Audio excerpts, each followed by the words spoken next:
You know that it's going to be, like, just say it. Okay, so can you please start to load up because we're concluding this portion for today.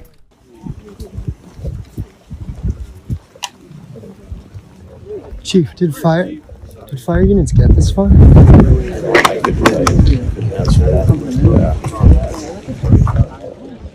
Because we're gonna find out anyways. That's the thing, we're gonna find out. Like, you can't. We don't live in an age where you can hide stuff like that anymore. It's only worse for the government if they're not telling us the truth, because then we're not gonna believe it. We're not gonna trust them. I already don't trust them. I don't. I'm born and raised here, and I know the stories. If they want the people to be behind them, then be for the people. Tell us the truth. Tell people the truth. It's not gonna be buried for long.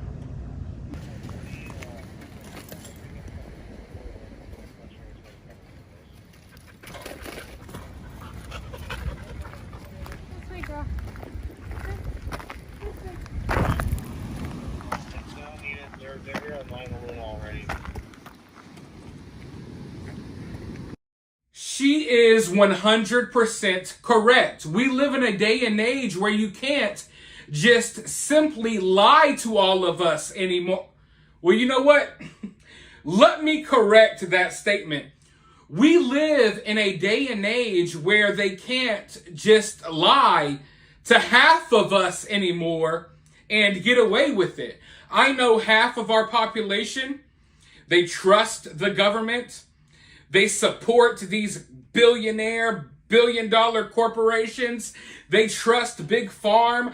They trust whatever they see on the news. But there's a large portion of us that they can't simply trick anymore. They can't pull the wool over our eyes like they could in the past. We have the internet.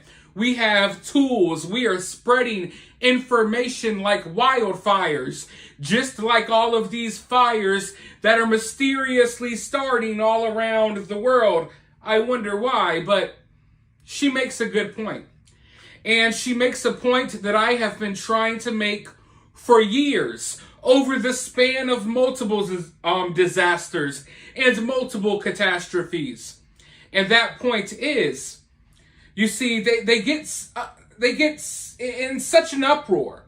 They get so upset when people don't trust these politicians or when people don't trust the media. Yet they go out of their way time and time again to do things that make us distrust them. How can anyone in their right minds in the year of 2023 trust the mainstream media? How can we trust the powers that be, the people running this country or the people running any country? None of us can. And it's not like we don't want to. Trust me. I wish I could wake up every day, step outside, breathe the fresh air, see birds chirping, and just have the confidence inside that there are people running this country that want what's best for us. That the people running this country, they want what's best for our country. I wish I could wake up with the confidence that the government and the powers that be and that these politicians cared about us and they would lend a helping hand if we were in need, because that's what they are supposed to exist for. But none of us should have that confidence. I damn sure don't. And if you do, you are absolutely freaking insane. Absolutely insane. But trust me, people like me, people like the people who watch my videos, we all wish that we could trust these people.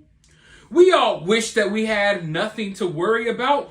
We wish that we could peacefully live our lives without worrying that there were these powers over us that were trying to do things that were harmful to us and our environment and our world and our civilization, our society, our state, our city, our country. But that's not how this stuff plays out. That's simply not how this stuff plays out. So she makes the point that, hey, you want us to trust you, then why are you doing things that makes us not trust you? Just be truthful. And whatever that truth is will work from there, no matter how harsh, no matter how ugly that truth is. But they refuse. Not only do they refuse, they do these shady things that, in my opinion, at this point, I'm just wondering, like, do y'all want us just not to trust y'all? Do y'all want us to lose trust in the system? Do y'all want us to lose trust in the Constitution? Do you want us to lose trust in our country? What is it? Because it can't all be one huge mistake. Obviously, y'all either don't care or you want us feeling some type of way, in my opinion, at this point. But as the days go by, we're learning more and more, and the more and more we learn, the worse the situation looks. And it's looking worse and worse for the officials who govern over this area. The governor, the mayor, the police chief, everyone. Everyone looks horrible right now, if you ask me.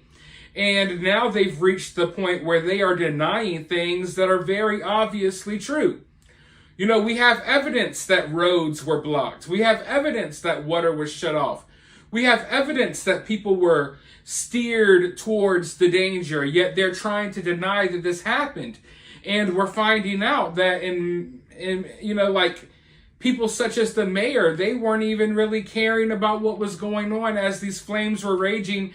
You know, there's a possibility that they didn't even know about it, which I think is kind of probably a lie to try to steer the blame away from him, like, oh, I wasn't informed properly. But let's just go ahead and watch this clip.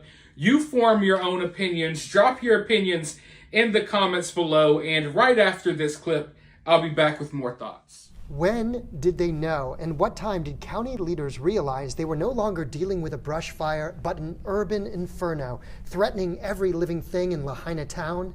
A KITV4 live interview conducted at 6 p.m. with Mayor Bisson on Tuesday, August 8th, when Lahaina town was already burning and some evacuees had already fled to the ocean, reveals how behind the county was with receiving vital information from West Maui. But when was the afternoon, the second evacuation order? I don't know what time that was. Well, thank you all for your time. That was Friday at a day 11 media availability.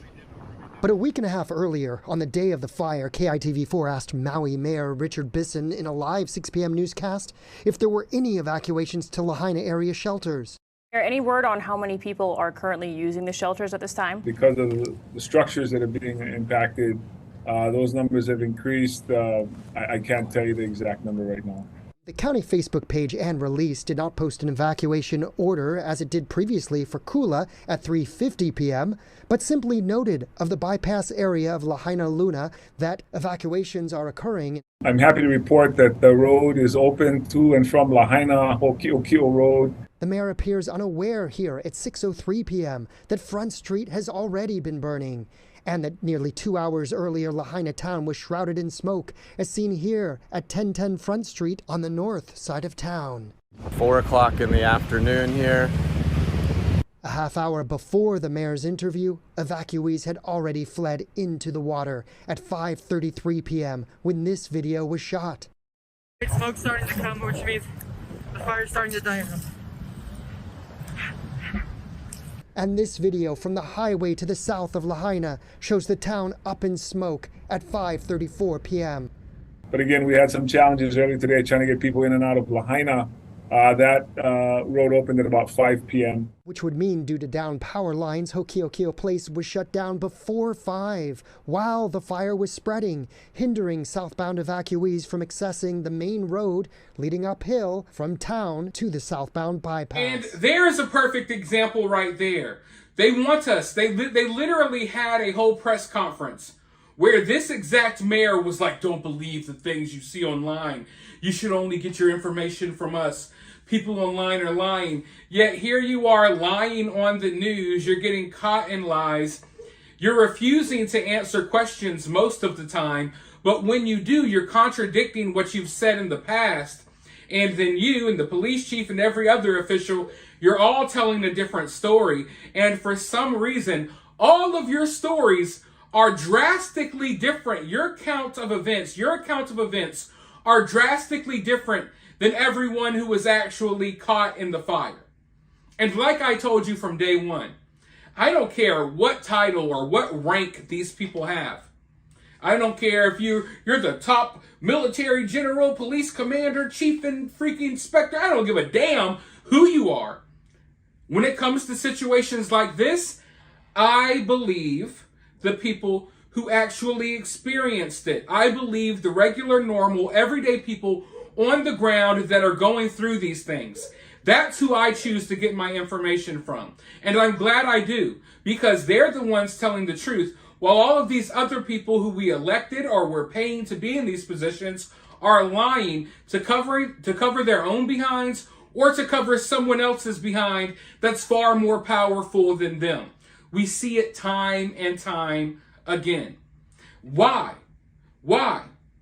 All of these elected officials and people that we keep hearing from, why is their story so different from the people who were actually caught in the fire? These people were out chilling, doing something else, hula dancing. Who knows what they were doing? People were literally fighting for their lives, and those are the people I'm going to believe. And they give me no choice but to do so, because at the end of the day, they're getting caught in very obvious lies. You know what I mean? At some point, just be blatantly honest, and people will respect that. But they're not capable of doing that. Let me know your thoughts. You're capable of being honest, so be honest in the comments below. While you're down there, hit the thumbs up, hit that subscribe, ring that notification bell, and I'll talk to you all very soon in the next video.